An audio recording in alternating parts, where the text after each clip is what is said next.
좀 조절해 주시면 감사하겠습니다. 마가복음을 이렇게 그 구조를 보면요, 크게 두 부분으로 딱 나눌 수 있거든요. 예수님께서 갈릴리에서 사역하시는 장면, 그리고 예루살렘에서 사역하시는 장면, 이렇게 딱 두 부분으로 나눠지는데, 그것을 조금 더 세부적으로 보면 예수님께서 갈릴리에서 사역하시다가 예루살렘으로 올라가시기 전에 잠시 이방 나라에서 은둔하시는 장면이 딱 나옵니다. 그 장면이 바로 오늘의 본문이거든요. 예수님께서 갈릴리에서 사역을 끝마치시는 그 구절이 7장 23절까지고, 오늘 우리가 살펴볼 7장 24절은 잠시 예루살렘으로 올라가시기 전에 이방 나라에서 은둔하시는 그 내용을 기록하고 있는 성경입니다. 예수님께서 갈릴리 사역을 끝내시고 예루살렘으로 올라가시기 전에 잠시 이렇게 이방 땅에서 은둔 사역을 하실까? 아무 이유가 없지 않겠죠. 분명히 우리에게 중요한 이 뜻을 전하고자 하는 그런 의미입니다. 갈릴리에서 사역을 마치시고 이방 나라로 가기 전에 보면 이 유대인들이 예수님의 복음을 그렇게 환영하지 않는 장면을 볼 수 있습니다. 예수님의 복음을 환영하지 않고 이 드러난 표정만 계속 구하잖아요. 그리고 이 장면이 있기 전에 어떤 사건이 있느냐 하면, 예루살렘에서 바리새인과 서기관들이 올라와서 예수님의 제자들이 손을 씻지 않고 먹는 것을 보면서 지적하거든요. 당신의 제자들은 왜 장로들의 유전을 지키지 않습니까? 복음보다 장로들의 유전을 더 중요하게 생각합니다. 그래서 예수님은 그 사역을 끝나시고 이제 이방 나라로 잠시 가시는데, 이것은 마치 뭐가 같냐 하면, 아합 시대에 이 엘리야 선지자가 3년 6개월 동안 비가 있지 않을 것이다 하고서는 이방 그 시돈 땅으로 가서 잠시 거하잖아요. 엘리야가 이 3년 6개월 동안 비가 안 오니까 이 이스라엘이 어떻게 되겠습니까? 기근으로 시달립니다. 엄청 큰 기근이 임합니다. 그런데 엘리야 선지자가 있는 그 시돈 땅에는 이 사르밧 과부죠. 그 집에는 이 끊이지 않는 기름과 가루가 있잖아요. 그것과 같이 이 복음을 거부하는 유대 땅은 이제 더 이상 복음을 듣지 못하고, 이 복음과 상관없는 언약 백성이 아니잖아요. 그 두로 지방의 이 수르보니게 여인은 예수님께로부터 그 떡을 얻어 먹는 그런 이 내용이거든요. 예수님께서 왜 이러한 장면을 우리에게 보여주실까?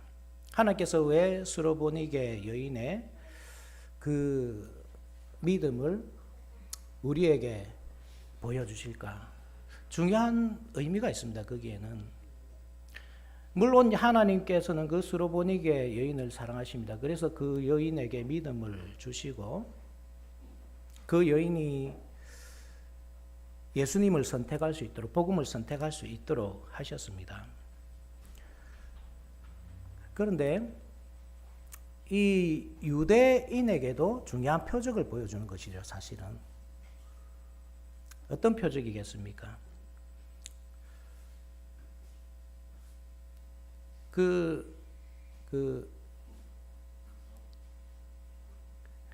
괜찮습니다. 예. 유대인들이 시기함으로써, 그죠? 시기하고 질투함으로써 그 복음을 기대할 수 있도록 만드는 거죠. 그러니까 유대인들이 굶주리게 만들므로써 대신에 이방인들에게 이 떡을 허락함으로써 지금 복음이 유대인에게서 이방인에게로 옮겨가고 있다. 그 사실을 딱 보여주심으로써 그들로 하여금 시기나게 하여 돌아오게 하려는 뜻이 있습니다. 그리고 이방인에게도 이게 중요한 표적이 되거든요. 하나님은 이 유대인만이 하나님이 아니고 이방인의 하나님도 된다. 이 사실을 또한 보여주는 겁니다. 그래서 이방인들에게는 소망을 보여주는 겁니다. 그래서 이 중요한 표적이 바로 이 수로보니게 여인의 믿음을 통해서 드러납니다. 우리는 그것을 통해 배워야 되고, 그래서 어떤 믿음이 과연 참된 믿음인가, 구원 얻을 믿음인가, 그리고 이 기근의 시대에 사실 복음이 넘쳐난다고 하지만 이 참된 복음을 참 찾아보기 힘든 이 시대에 어떤 사람이 하나님께서 주시는 그 복음의 떡을 먹고 이 배고픔에서 해방될 수 있는가, 그것을 오늘 본문을 통해서 배워야겠습니다. 말씀의 주제는 이것입니다. 하나님은 수로보니게 여인의 믿음을 통해서 구원의 길을 보여주신다.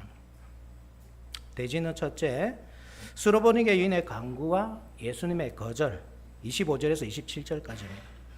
수로보니게 여인의 간구와 예수님의 거절.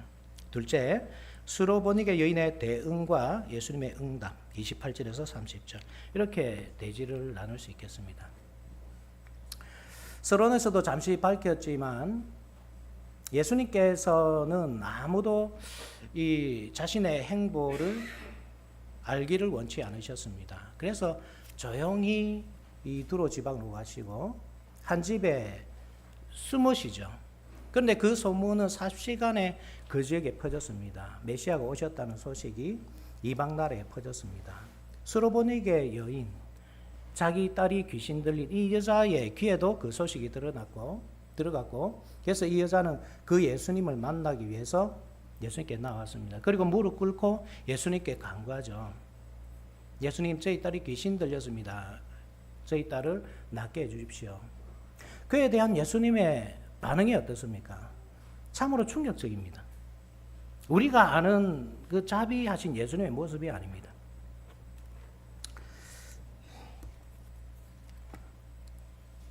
27절이죠.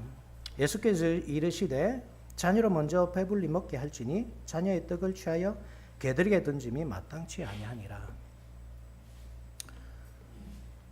고쳐주기 싫으면 안 고쳐주시면 되지 않겠습니까? 나는 고쳐주기 싫다 이렇게 하시면 되잖아요. 그런데 이렇게 심하게 말씀하실 이유가 무엇입니까? 너희들은 개들인데 내가 개에게 왜 이 귀한 떡을 주겠느냐. 이 수로보니게 여자가 예수님께 아주 건방진 태도로 임했습니까? 예수님, 나에게도 좀 주시오.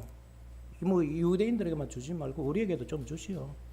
건방진 태도로 했습니까? 그렇지 않습니다. 아주 공손한 태도로 예수님의 발 앞에 엎드려서 주여 라고 말했습니다. 그들의 입장에서 한번 생각해 보십시오. 예수님의 행색이 결코 우리가 생각하는 그런 메시아의 행색이 아닙니다. 우리는 좀 그 성화, 잘못된 그런 그림을 보면서 예수님에 대해서 잘못된 생각을 가지고 있거든요.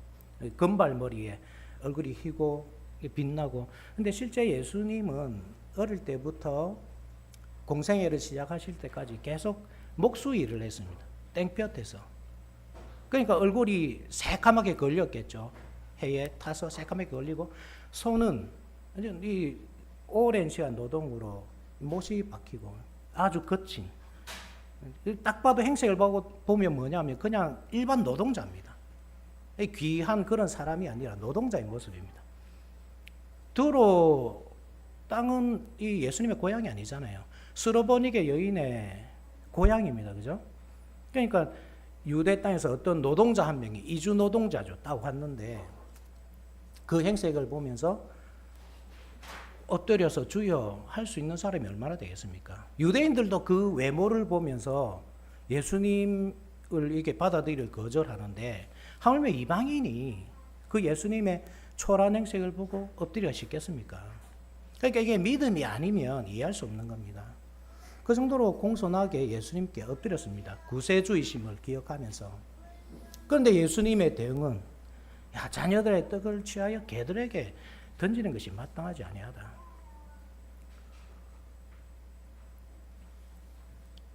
누구나 이 세상을 바라보는 이 틀이 있습니다. 자신의 문화, 살아온 삶의 방식으로 이 세상을 바라보죠. 그러나 성경을 우리가 읽을 때는 그러한 방식으로 보지 않도록 조심해야 됩니다.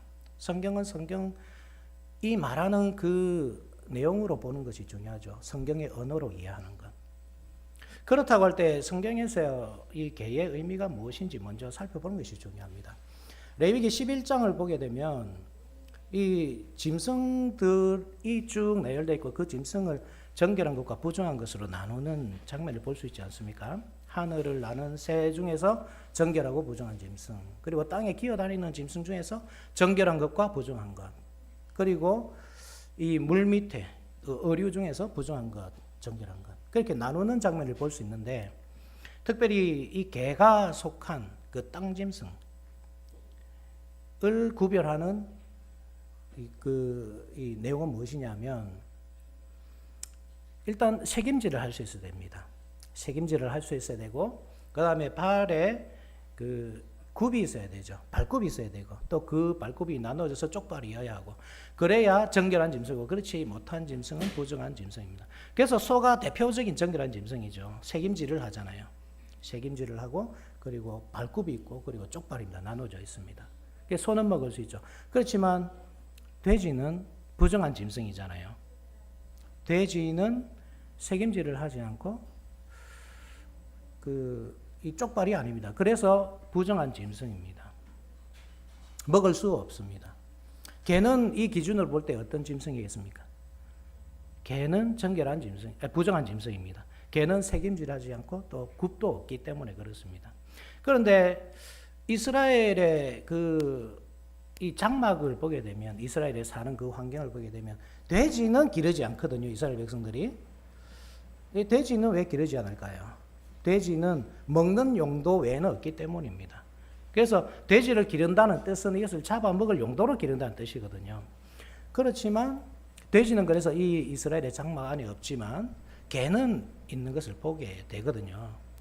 그래서 성경에서 이스라엘이 개를 어떤 용도로 길렀는지는 나와 있지 않습니다. 그래서 정확한 용도는 알 수 없습니다. 그냥 이 지키는 용도, 집을 지키는 용도, 개건이 생각할 수 있겠지만, 어쨌든 성경을 보면 개가 있는 장면을 목격할 수 있습니다. 출애굽기 11장 7절에 이런 말씀이 있습니다. 그러나 이스라엘 자손에게는 사람에게나 짐승에게나 개 한 마리도 그 혀를 움직이지 아니하리니 여호와께서 애굽 사람과 이스라엘 사이를 구별하는 줄을 너희가 알리라 하셨느니라. 이스라엘 백성들이 출애굽하기 전에 하나님께서 10가지 재앙을 애굽 땅에 내리는 장면인데, 이 10번째 재앙이죠. 장자들이 다 죽을 것이다. 애굽에는. 그래서 애굽 땅에는 애통이 있을 것이다. 큰 통곡이 있을 것이다. 그렇지만 이스라엘이 거주하는 그 땅에는 죽음이 없을 것이고, 따라서 통곡하는 소리, 심지어 개 짖는 소리도 들리지 않을 것이다. 이런 내용입니다. 그러니까 그 시대에 이미 이스라엘에 개가 있었다는 사실을 알 수 있죠. 그리고 출애굽기 22장 31절에도 이런 내용이 있습니다. 너희는 내게 거룩한 사람이 될지니 들에서 짐승에게 찢긴 동물의 고기를 먹지 말고 그것을 개에게 던질지니라. 정결한 짐승은 먹을 수 있습니다. 들에도 정결한 짐승이 있습니다. 사슴 같은 것, 비둘기, 메추라기, 정결한 짐승이거든요. 그것은 잡아 먹을 수 있었습니다. 그렇지만 맹수에게 찢겨 죽었을 경우 먹지 말라 이 말입니다. 그것은 부정하기 때문에. 대신에 어떻게 쓰라고 하죠? 그것을 개에게 던져줘라. 개 사료로 사용해라 이 말입니다. 그 외에도 한 구절만 더 찾아보면 열왕기상 21장 24절에 아합에게 속한 자로서 성읍에서 죽은 자는 개들이 먹고 들에서 죽은 자는 공중의 새가 먹으리라 하셨느니라. 아합이 나봇의 포도원을 뺐잖아요. 나봇을 죽이고 억울하게 죽이고, 그에 대한 징계를 선포하는 내용입니다. 그러니까 아합에게 속한 모든 사람들이 다 죽을 것인데, 성읍에서 죽으면 개가 먹고 들에서 죽으면 공중의 새가 먹고, 그러니까 이스라엘의 성중에 개가 있었다는 뜻이죠. 이처럼 이스라엘 중에는 개가 항상 있었습니다. 부정한 짐승이 맞지만 항상 있었습니다. 먹는 용도가 아니기 때문에 있었습니다. 집을 지키는 용도든 다른 용도든 개가 있었습니다. 물론 정결한 짐승, 부정한 짐승, 나눌 때 우리가 생각해야 될 것은 단순히 먹는 문제가 아닙니다. 먹는 것으로 사람이 정해지고 부정해지지 않습니다. 그 내용은 이미 앞서 나왔죠. 예수님께서 손을 씻지 않고 먹는 문제에 대해서 말할 때에 입으로 들어가는 것이 사람을 부정하게 만들지 않는다. 왜냐하면 그것은 다 밖으로 배출되기 때문이다. 그렇지만 사람 속에서 나오는 것, 그것이 정말 사람을 부정하게 만드는 것이다. 먹는 문제가 아니란 말입니다. 부정한 짐승, 정결한 짐승 나눈 것도 그렇습니다. 이것은 단순하게 어떤 짐승을 먹어도 되느냐, 먹지 않아도 되느냐, 어떤 짐승을 먹으면 건강에 좋고, 뭐 어떤 짐승을 먹으면 사람이 정하게 되고, 그런 의미가 아닙니다. 사도행전 10장, 사도 베드로가 요파 시몬의 집에서 이 점심을 준비하는 시간 동안에 잠시 이렇게 옥상에서 묵상하는 장면 있잖아요. 그때 하늘에서 하나님께서 어떤 환상을 보여주십니까? 그릇에 온갖 부정한 짐승들이 가득 담긴 것을 보여주시잖아요. 그리고 그것을 잡아먹으라고 합니다. 베드로는 항변하죠. 제가 어릴 때부터 지금까지 이 부정한 것을 입에 댄 적이 없습니다. 하나님께서 내가 정하다 한 것을 네가 부정하다 하지 마라. 그 환상을 3번이나 보여주시거든요. 베드로가 이 뜻이 무엇인지 몰랐습니다. 그런데 나중에 누가 찾아옵니까? 고넬료가 찾아오죠. 이방인 백구장 고넬료. 그리고 고넬료에게 세례를 주고 성도로 받아들인단 말입니다. 그러니까 부정한 짐승, 그 레위기 11장에 언급된 그 부정한 짐승, 정결한 짐승은 단순히 짐승 그 자체가 아니고 사람이라는 의미를 알 수 있는 겁니다. 사람입니다. 부정한 짐승은 원래 교제하면 안 되는 그 이방인들, 그들이 부정한 짐승입니다.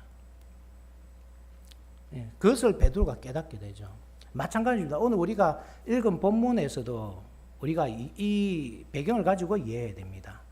너가 개다, 이 말은 단순히 네가 우리와 함께 상종할 수 없는 아주 하찮은 인간이다, 그렇게 모욕을 주는 그런 뜻이 아니라 이 수로보니게 여인의 위치가 어떤 위치인지 알려주는 내용입니다. 너는 언약 백성이 아니다. 대신에 언약이라는 그 장막 안에 속해 있는 사람이다.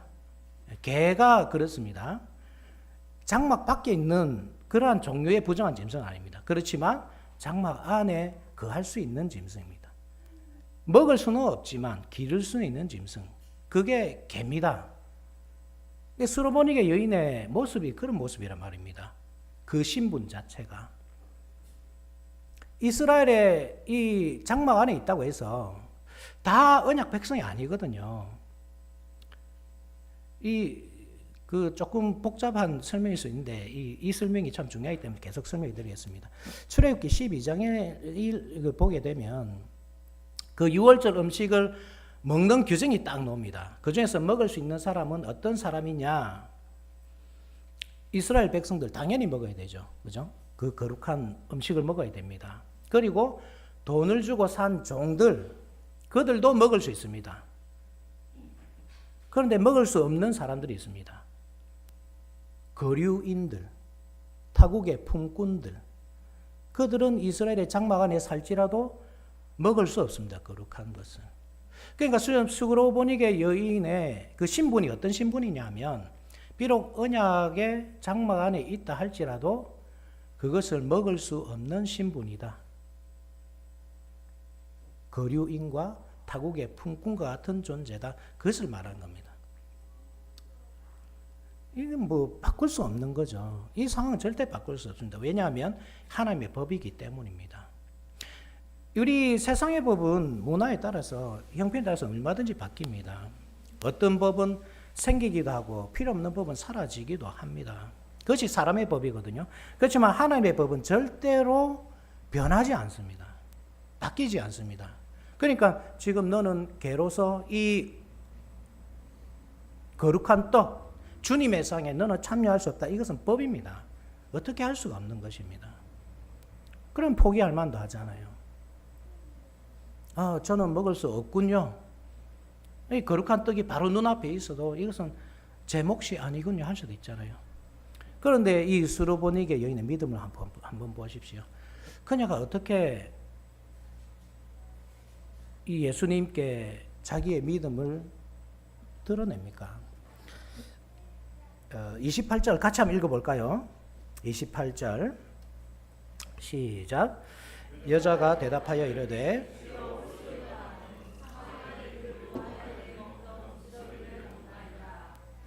대단한 믿음입니다. 이 믿음이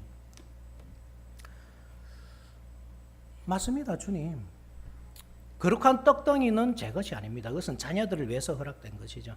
그렇지만 이 상 아래에 있는 개들, 그들은 부스러기를 먹일 수 있지 않습니까? 여러분, 개는 주인이 밥을 주지 않으면 굶주려 죽습니다. 사자와 같은 맹수는 밥 안 줘도 됩니다. 그죠? 자기가 나가서 사냥해서 먹으면 됩니다. 그렇지만 개는 다릅니다. 주지 않으면 죽습니다. 하나님의 법이 절대 변할 수 없는 것 맞습니다. 그러면 하나님의 법에 죽으라는 법도 있습니까? 하나님은 작은 미물까지도 먹이시는 분이 아니십니까? 하늘의 새도 먹이시고 들의 풀도 입히시는 분이 아니십니까? 제가 개가 맞는데 만약에 주인의 상에서 떨어지는 그 부스러기까지도 안 된다고 하시면 저는 무엇을 먹고 살아야 됩니까? 그런 뜻입니다. 예수님은 그 믿음을 보시고 치료해 주시는 겁니다. 떡을 나누어 주시는 겁니다. 한번 보십시오. 29절에 예수께서 이르시되 이 말을 하였으니 돌아가라 귀신이 내 딸에게서 나갔느니라. 이가 정말로 잘 보았구나. 하나님의 법은 변할 수 없죠. 그런데 하나님은 이 세상을 창조하시고 이 세상을 그 뜻대로 운영해 나가시는 분이십니다. 작은 미생물 하나까지도 다 먹이시고 입히시는 분이십니다. 무엇 하나도 자기 힘으로 먹고 사는 짐승은 없습니다. 모든 짐승, 모든 생물이 다 하나님의 그 손길 아래에서 살아갑니다.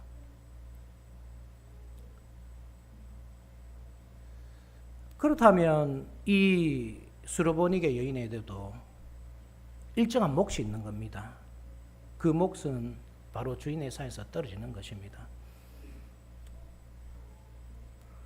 주인의 상에서 아이들이 밥을 먹다 보면 그 부스러기가 땅으로 떨어지게 되어 있습니다.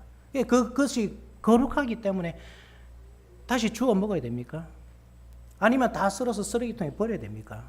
아닙니다. 그것은 개의 몫으로 남겨두어야 합니다. 개는 그것이 있어야 살거든요.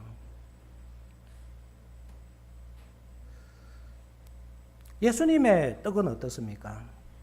거기에 부스러기가 나옵니까? 나올 수가 없죠.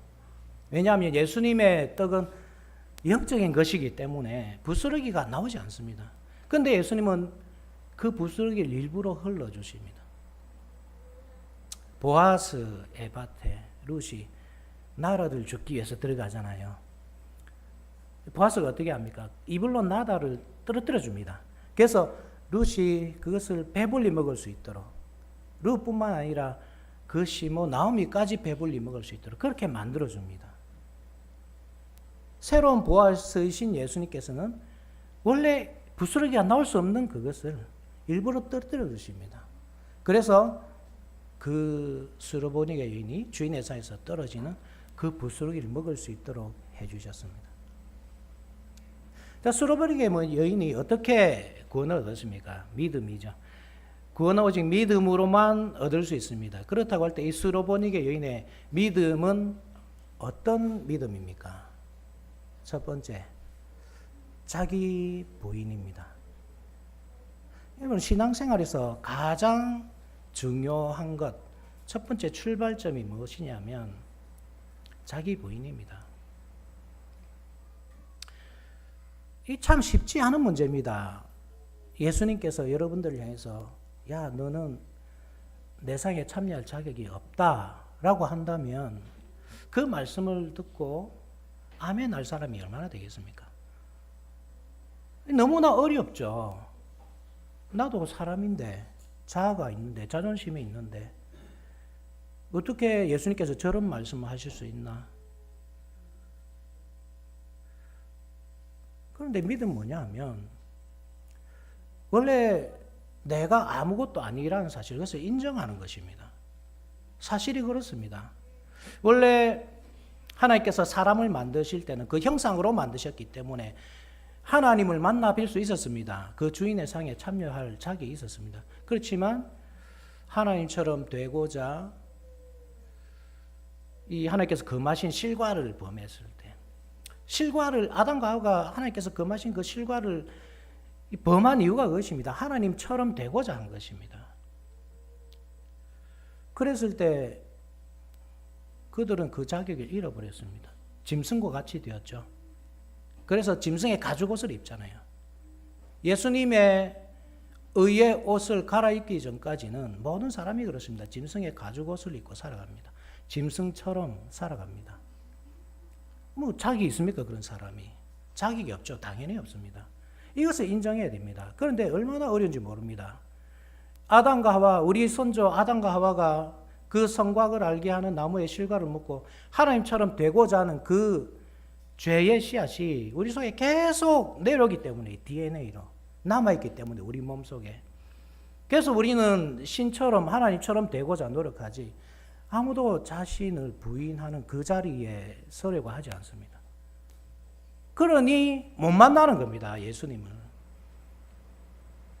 어떻게 만납니까? 자기가 신인데. 자기 부인이 있어야 됩니다. 나는 죄인이란 사실을, 하나님 없이는 살 수 없는 존재라는 사실을 여러분들 인정하셔야 됩니다. 그렇지 않고서는 절대 예수님 만날 수 없습니다. 병자라야 의원이 있을 때 있잖아요. 내가 병자가 아닌데 무슨 예수님을 찾겠습니까? 내가 죄인이기 때문에 예수님을 찾지, 내가 죄인이 아닌 사람이 뭐 구원자 예수님이 왜 필요하겠습니까? 반드시 여러분 자기 부인이 있어야 됩니다. 절대 하나님 앞에서 자존심을 내세우는 그런 행동을 해서는 안 됩니다. 그렇게 할 때 어떤 믿음으로 이어지느냐 하면 두 번째입니다. 수로보니게 여인의 믿음은 하나님의 주권과 통치권을 인정하는 믿음입니다.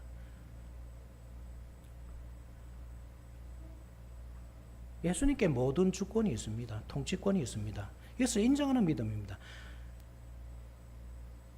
그러니까 내 주권이 아니란 말입니다. 보통 우리가 생각하는 것이 뭐냐면 내 인생이기 때문에 모든 주권이 내게 있다. 내가 알아서 다 선택하면서 살 수 있다. 내가 좋은 것, 내 마음이 동하는 것, 뭐 사람을 선택하든지 결혼을 하든지 직장을 선택하든지 내가 좋으면 된다. 보통 그런 생각으로 살아가지 않습니까? 그런 사람은 올바른 신앙인이 아닙니다. 주권은 하나님께 있습니다. 그 통치권을, 그 통치를 받으면서 살아야 됩니다. 결혼 마음대로 하시면 안 되고요. 지도를 받아야죠. 당의 지도를. 사람을 내가 마음대로 만나는 것이 아니라, 내가 좋은 사람을 그냥 선택하는 것이 아니라 지도를 따라서 올바른 신앙의 사람, 신앙 고백이 같은 사람을 만나서 그렇게 믿음의 가정을 이루어야죠. 모든 우리의 삶의 영역에서 다 그렇습니다. 하나님의 통치권, 하나님의 주권을 인정하셔야 됩니다. 그런 사람이 참다운 신자입니다.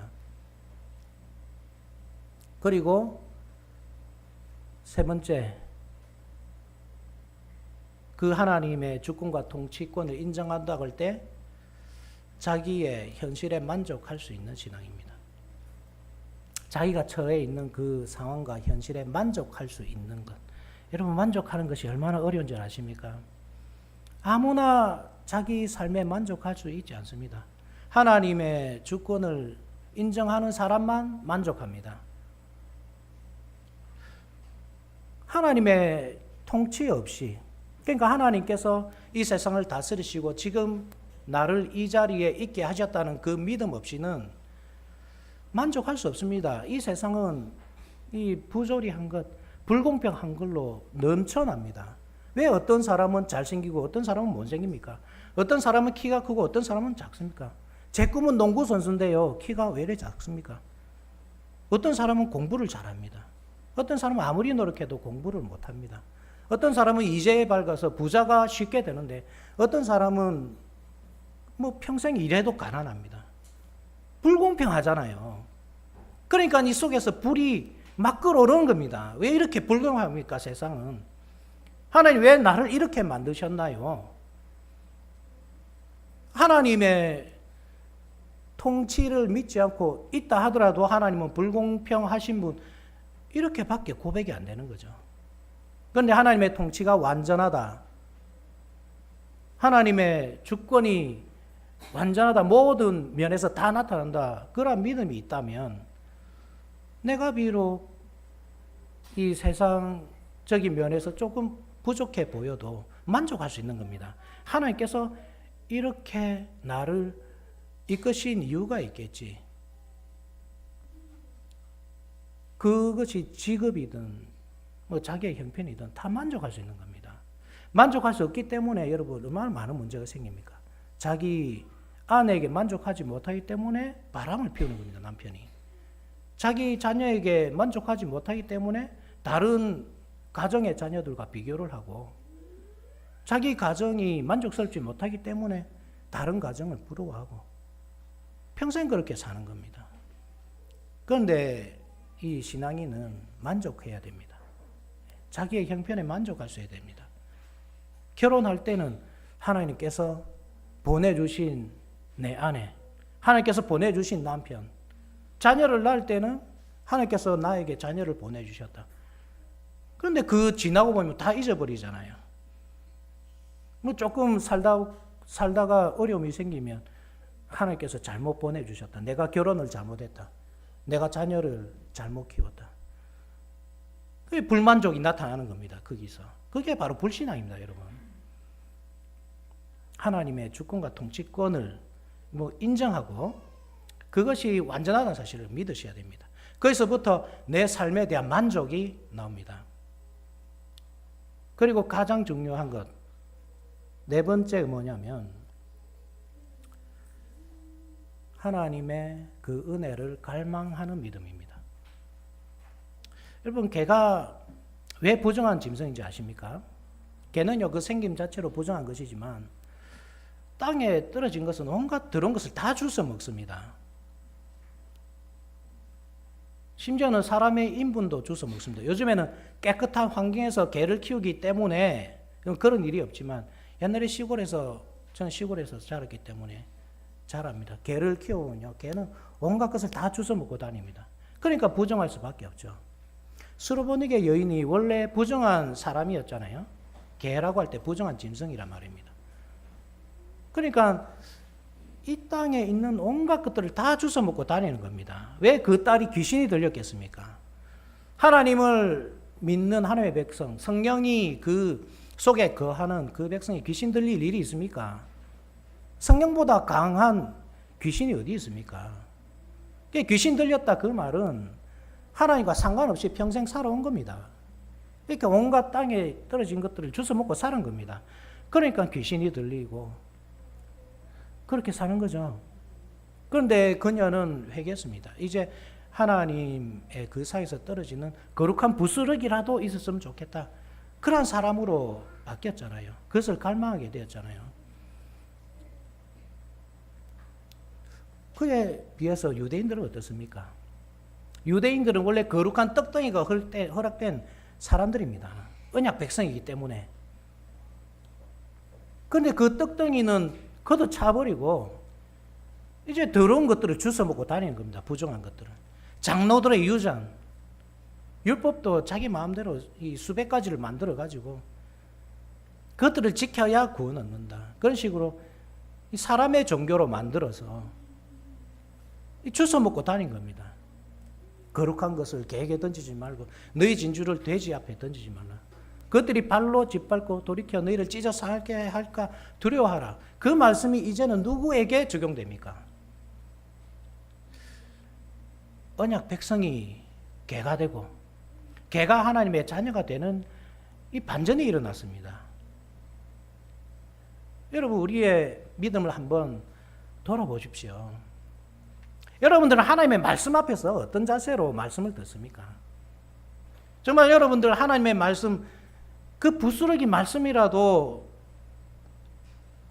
얻기 위해서 그것이라도 듣고 싶어서 그거 없이는 내가 살 수 없습니다, 하나님 앞에 나와오는 분들입니까?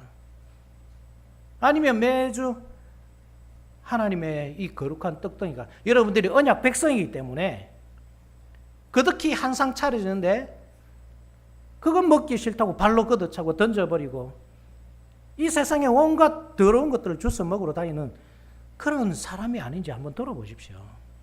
여러분, 유튜브 얼마나 열심히 합니까?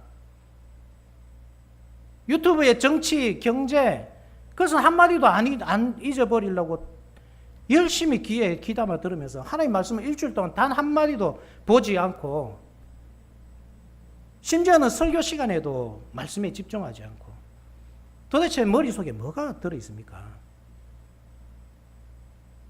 인스타그램, 남이 어떻게 사는지 거기에만 관심이 있고, 무엇을 입는지, 무엇을 신고 다니는지, 어디서 호캉스를 하고 맛있는 거 먹고 다니는지, 그 일주일 내내 검색하고 다니잖아요. 그러면서 성경은 몇 번 꺼내십니까, 일주일에? 어쩌면 우리가 언약 백성이라 하면서 짐승과 같은 삶을 살고 있을지도 모릅니다. 드라마 시간은 절대 안 잊어버리고, 뭐 국가대표 축구 경기라도 있으면 새벽이라도 잠을 안 자고 설치면서, 하나님의 말씀이 뭐 밤 새벽 1시에 여러분들이 주어집니까? 가장 정신이 맑을 이 오전 시간에 주어지는데도 말씀에 집중하지 않는 모습을, 그런 모습이 어떻게 참된 그리스도인이겠습니까? 그 말씀이 사모함이 없는데 어떻게 말씀이 여러분들에게 은혜의 말씀으로 다가가겠느냐는 말입니다. 여러분, 어떤 말씀을 해도 그런 정신 상태로는 은혜 못 받습니다. 심지어 예수님이 이 자리에 서서 설교를 해도 아마 좋을 겁니다, 좋을 사람은.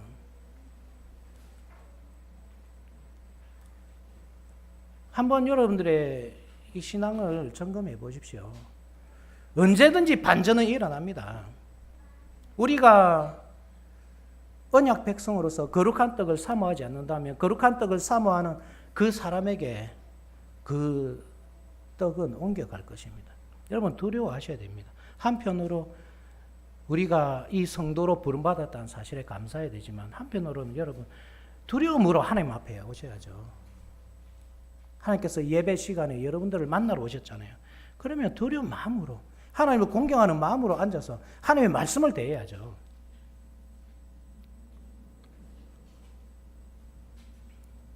자, 수르보니게 여인은 어떻게 구원 얻었는지 보았습니다. 믿음으로 구원 얻었습니다. 그 믿음이 어떤 믿음이었습니까?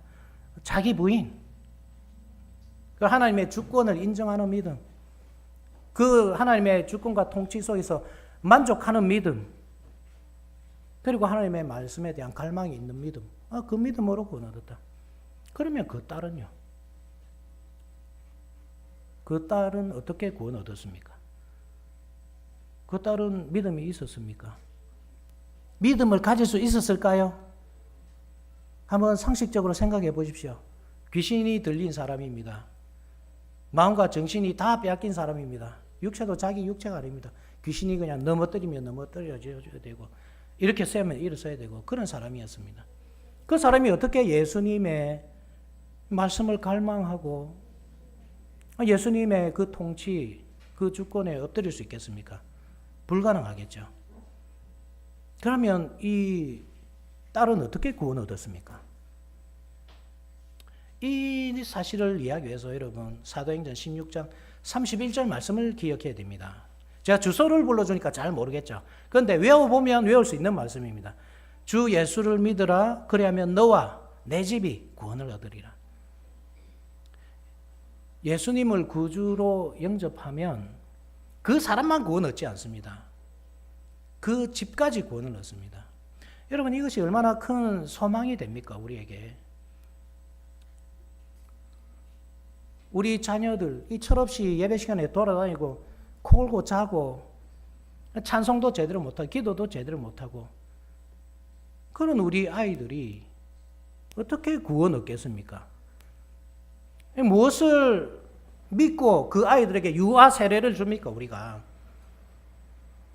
하나님의 언약 안에 있다는 사실을, 그 언약 안에서 이 아이가 보호를 받고 구원 얻을 것이라는 사실을 믿기 때문에 유아 세례를 주는 겁니다.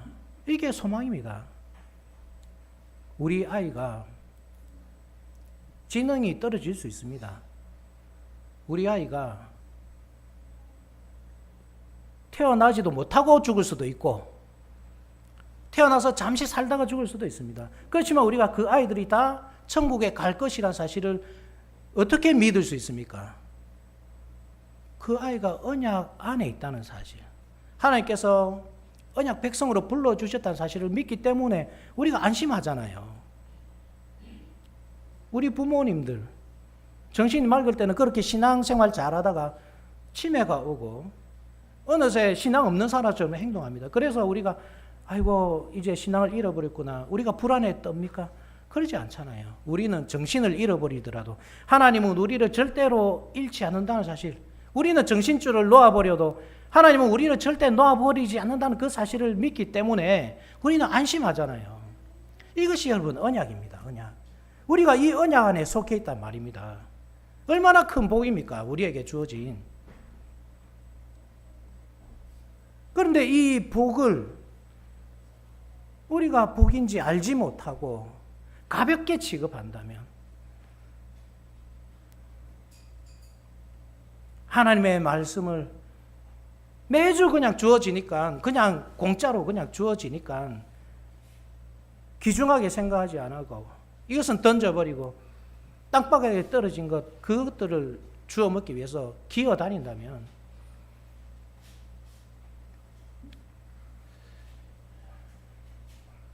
우리는 참 하나님 앞에서 부끄러워해야 합니다. 여러분, 당당하게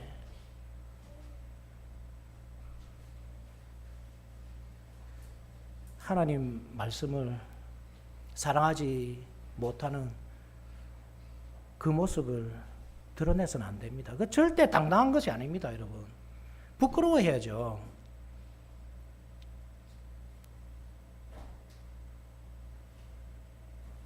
내가 주일날 아침에 이렇게 집중하지 못하는 것, 왜 집중하지 못할까? 왜 주일날 아침인데 밤도 아니고 체력이 가장 왕성할 텐데 왜 내가 잠이 올까? 주일 준비를 못해서 그런 겁니다. 여러분, 왜 토요일날 일찍 안 주무십니까? 내일 예배가 있다고 하면 토요일은 일찍 주무셔야 됩니다. 다른 스케줄 잡으시면 안 돼요. 다른 데 놀러 다니지 마시고 토요일은 조용히 앉아서 예배를 준비하십시오. 말씀을 읽으면서 기도로 준비하십시오. 그렇게 여러분들 나와야 하나님께 올바른 예배를 드리지. 토요일날 온데 놀러 다니고 그 피곤한 육체를 이끌고 이 예배 자리에 오니까 어떻게 말씀이 들리겠습니까? 몸이 피곤해 죽겠는데. 관리 안 한 거 그것도 내 탓입니다. 여러분, 그 모습을 여러분 당당하게 생각하지 마십시오. 부끄러운 겁니다.